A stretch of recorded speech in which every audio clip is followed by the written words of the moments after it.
саламатсыңар кыздар, кутман күнүңүздөр менен. Өзүңөр көрүп тургандай эле, бул аудиторияда жалаң кыздар жана мен Бекмырза эркектер тууралуу сөз кылмакчыбыз.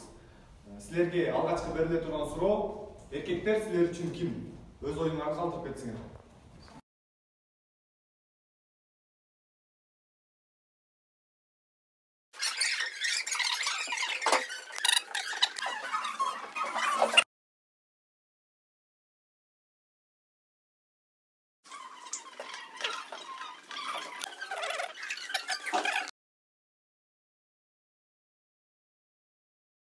Теңчилик, адилеттүүлүккө карай жол. Эки тараптын оюн угуу менен бир чечимге келдик. Биз тең укуктуубуз.